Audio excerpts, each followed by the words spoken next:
Alors, aujourd'hui, on va se pencher sur une transformation absolument fascinante qui est en train de redessiner l'avenir de tout un pays.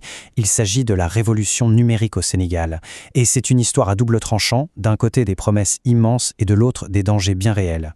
Cette phrase, il faut vraiment prendre un instant pour en mesurer l'impact. Parce qu'elle change tout. Pendant des décennies, le discours c'était celui d'un continent qui devait rattraper son retard. Eh bien, cette époque est terminée.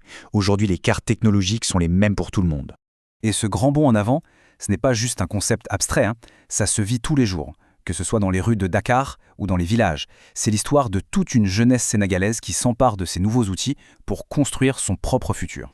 Et c'est ça le point absolument crucial. On ne parle pas de recevoir les vieilles technologies d'hier, non. Le jeune développeur à Dakar, il utilise les mêmes langages de programmation, les mêmes logiciels que son homologue à Paris ou dans la Silicon Valley. La barrière de l'outil a tout simplement disparu. Mais attention, cette ébullition, elle ne sort pas de nulle part. C'est le résultat d'une vision, d'une vraie stratégie politique. L'État sénégalais a décidé de ne pas subir la vague du numérique, mais au contraire de la surfer. Cette stratégie, elle repose sur 3 grands piliers. D'abord, la souveraineté. L'idée, c'est de maîtriser ses données, ses infrastructures, de ne plus dépendre des autres. Ensuite, l'argent. Il faut investir, et massivement, pour que la connexion soit rapide et accessible partout. Et enfin, le plus important, c'est un changement de mentalité. Transformer une génération de consommateurs passifs en une armée de créateurs actifs. Et c'est là que la théorie devient réalité. On assiste en direct à une mutation profonde de la relation que la jeunesse entretient avec le monde numérique. Le changement est radical.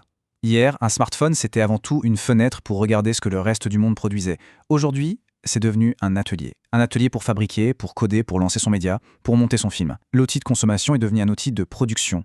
Et cette créativité, on la voit s'exprimer de 1000 façons. Dans des projets de code qui cherchent à résoudre des problèmes locaux, dans la production de vidéos qui racontent leur Sénégal, mais aussi, et c'est fondamental, dans l'éducation. L'accès à l'information transforme la recherche scolaire. Des clubs se créent même pour discuter de citoyenneté en ligne, pour apprendre à vérifier les faits. C'est bien plus que de la technique. C'est une formation citoyenne. Bien sûr, tout ça, ça repose sur un écosystème d'applications qui ont complètement envahi le quotidien. Alors oui, on retrouve les géants mondiaux comme WhatsApp ou TikTok, ils sont omniprésents. Mais la véritable révolution locale, c'est celle de l'argent mobile. Des services comme Wave ou Orange Money ne sont pas juste des applications, c'est devenu le système nerveux de l'économie. Payer un taxi, acheter ses légumes au marché, envoyer de l'argent à sa famille, tout, absolument tout, passe par le téléphone. C'est une inclusion financière massive et ultra rapide. Seulement voilà, un écosystème aussi riche, aussi dynamique, où l'argent circule aussi vite, ça devient inévitablement une cible de choix. Car cette belle médaille, elle a un revers sombre où chaque nouvelle opportunité crée, en fait, une nouvelle vulnérabilité. Chaque semaine, ils sont des milliers de personnes à voir leur compte vidé, leur identité volée. Ce n'est pas un risque abstrait, c'est une épidémie silencieuse qui frappe en continu. Le mode opératoire est souvent le même et il est redoutable d'efficacité. Tout commence par un simple message sur WhatsApp, une technique de manipulation pour prendre le contrôle du compte. Et quelques minutes plus tard, le compte Wave ou Orange Money qui est associé est entièrement vidé. L'argent de toute une semaine de travail qui disparaît en un clic. Et la menace, elle n'est pas seulement financière. Elle est aussi personnelle, intime. Prenez ce chiffre par exemple, 500. Ce n'est pas le nombre de victimes, non. C'est le nombre de membres d'un seul groupe WhatsApp démantelé à Dakar, un groupe dont l'unique activité était la sextorsion. 500 personnes, organisées pour piéger des victimes, obtenir des images intimes et les faire chanter. Ça donne une idée de l'industrialisation du crime en ligne.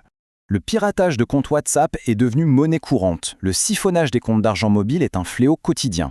Les réseaux de chantage sont structurés et très efficaces. Et à côté de ça, les arnaques plus classiques continuent de prospérer, comme les fausses promotions pour un frigo à prix cassé qui ne servent qu'à voler des informations. C'est la confiance qui est le carburant de l'économie numérique qui est attaquée de toutes parts. On se retrouve donc face à ce grand paradoxe. D'un côté, une promesse d'émancipation, de création et de développement sans précédent. De l'autre, une jungle où les prédateurs sont de plus en plus nombreux et organisés. La véritable question pour le Sénégal, c'est donc la suivante. Comment construire les garde-fous pour protéger les utilisateurs sans pour autant étouffer l'innovation qui fait toute sa force ? C'est tout l'enjeu de son avenir numérique.